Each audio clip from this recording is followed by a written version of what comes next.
Sem dúvida nenhuma, uma das coisas mais importantes que surgiu, né, nos adventos das tecnologias é a internet. Hoje, com o seu computador, com o seu celular, você consegue checar as informações de maneira mais rápida e precisa, e até mesmo as informações internacionais, você consegue uma tradução quase que simultânea do que está acontecendo exatamente neste momento.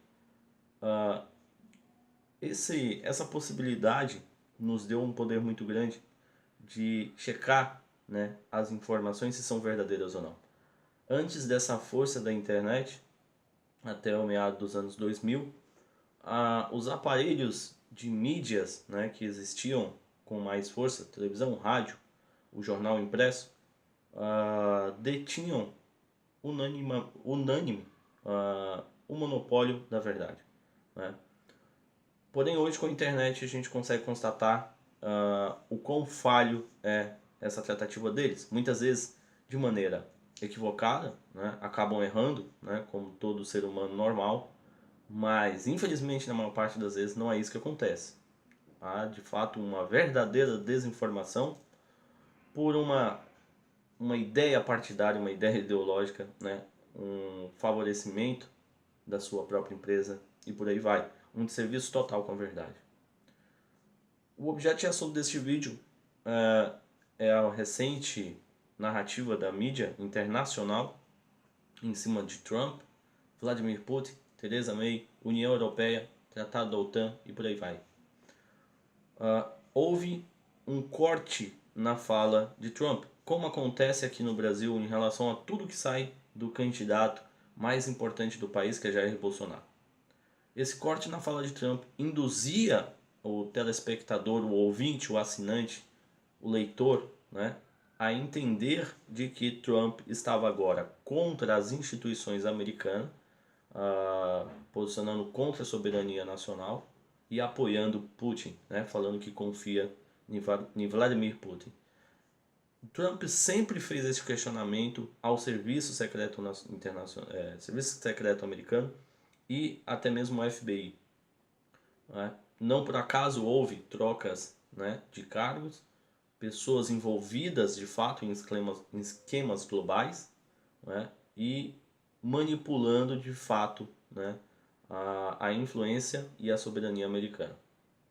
Agências nacionais e internacionais, né, principalmente Reuters, ABC, CNN, o jornal The Guardian, The New York Times e por aí vai, eu citei aqui a maior parte deles americanos, repercutem entre si a mesma informação e o mundo inteiro colhe essas informações, né, e fazem a mesma tratativa.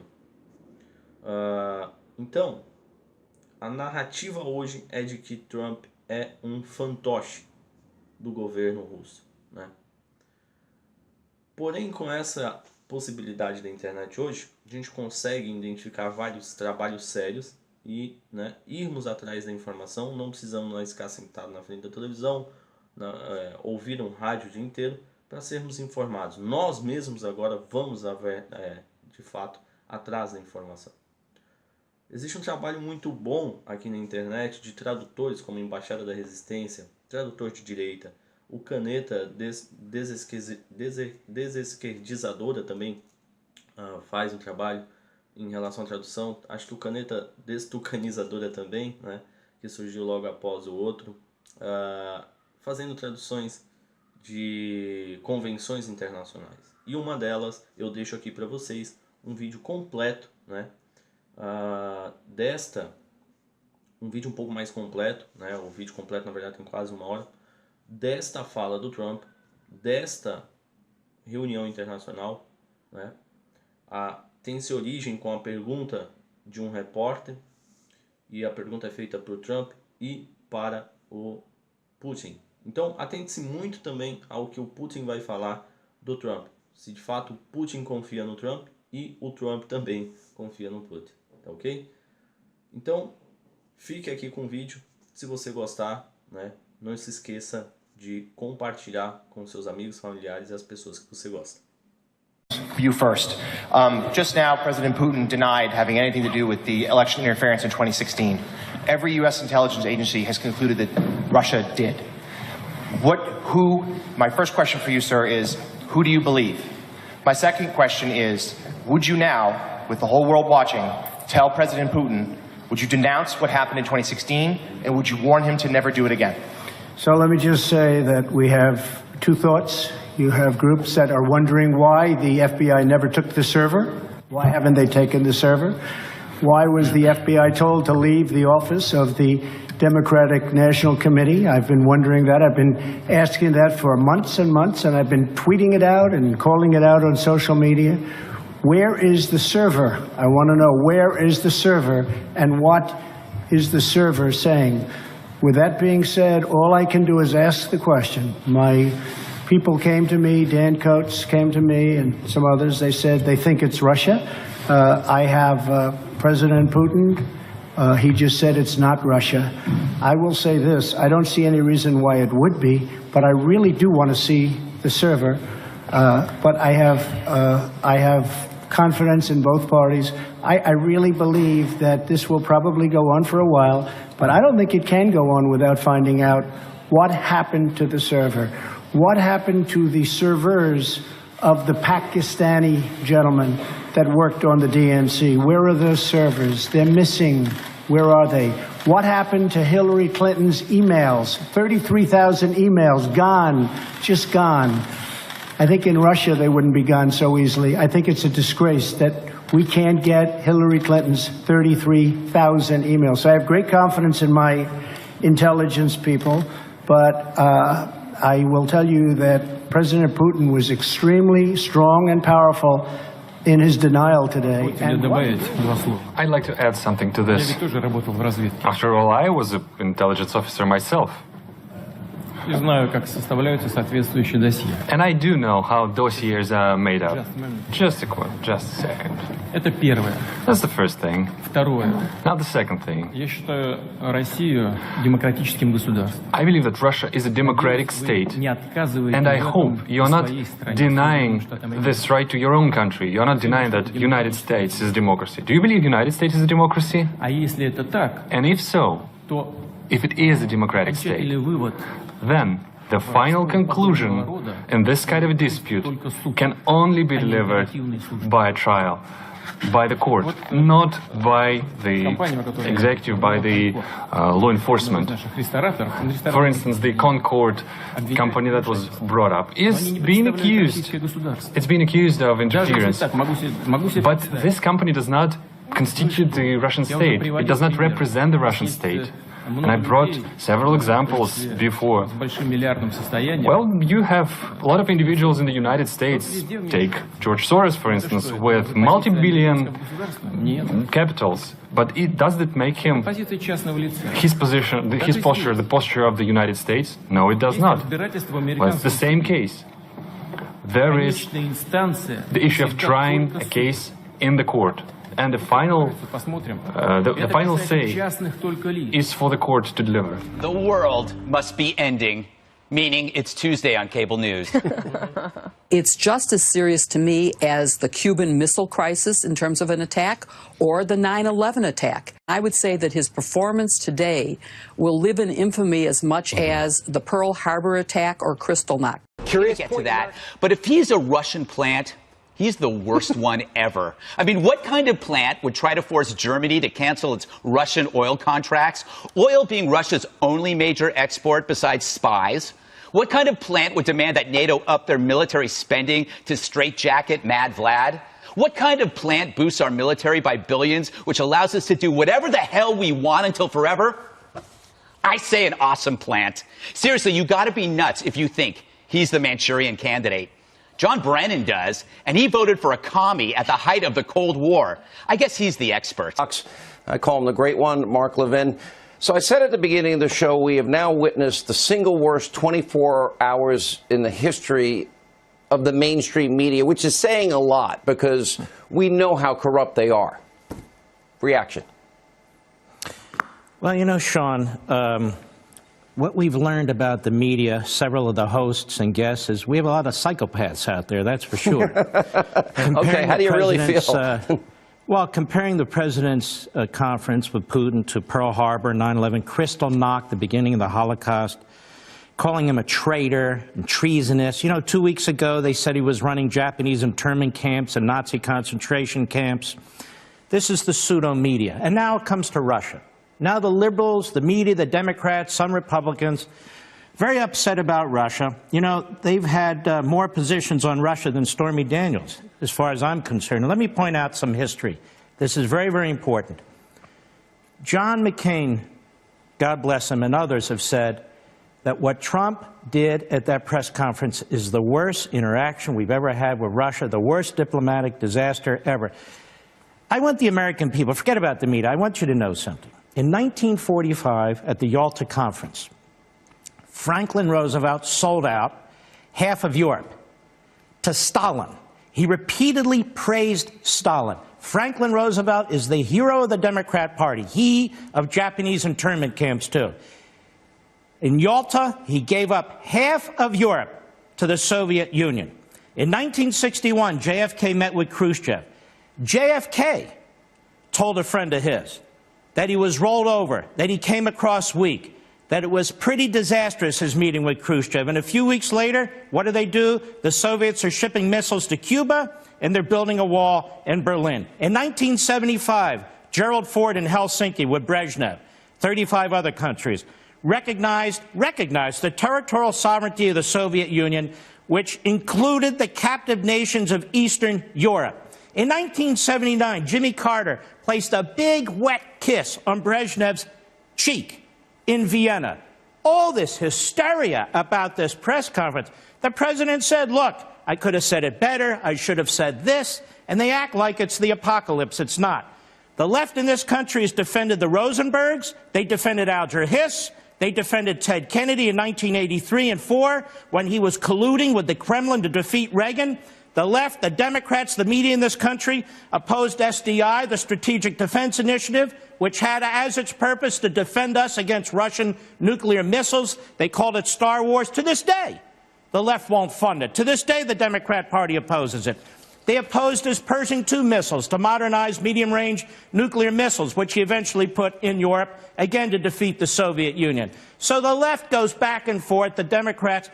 If, in fact, Donald Trump had turned to Putin after a 2-hour private meeting, after setting up this summit, and all of a sudden in public turns to Putin and says, look, you little bastard, we know you interfered in our election, they would be attacking Trump today. The way that Trump turned to the Germans and NATO and said, hey, you're buying 70% of your natural gas from the Ruskies, you're funding their war machine, and then you ask us to subsidize you? The media and the Democrats and the same people went nuts. But some more facts. Obama's president. Obama did nothing effective at all to stop the Russians' interference in our election. He's the one who ought to be under investigation. No pushback for the invasion of Georgia. No pushback for the annexation of Crimea. No pushback for the invasion of eastern Ukraine. No pushback from Russia's criminal shoot-down of flight MH17. He capitulated to Russia in Syria, the unmet red lines, his betrayal of Poland and the Czech Republic by acceding to Russia's demand to remove U.S. missile defense systems there. He betrayed the Ukraine by refusing to provide them with defensive weapons. Now, contrast that disaster, that utter appeasement, to what Trump has done in 18 months. He's expanded sanctions on Russian companies and apparatchiks. He's expanded and beefed up NATO. He's had a massive increase in U.S. defense spending, no thanks to the liberals, restoring missile defenses to Poland and the Czech Republic, returning heavy armored divisions to Germany, pre-positioning armed brigades in the Baltics, ending arms embargoes on Ukraine and Georgia that Obama imposed on victims of Russian aggression, ending the ban of oil exports to try and compete with the Russians when it comes to their oil. And I could go on and on and on this. These are notes I had typed out on this. So all this hysteria, the fact of the matter is Trump hasn't done a thing to harm America with respect to Russia, and Obama did nothing to protect America when it came to Russia. The same attitude Obama had when it came to the Chinese in the South China Sea building their phony islands, the North Koreans as they're building their nukes, the Iranians, he gave them $150 billion and a wet kiss on the lips.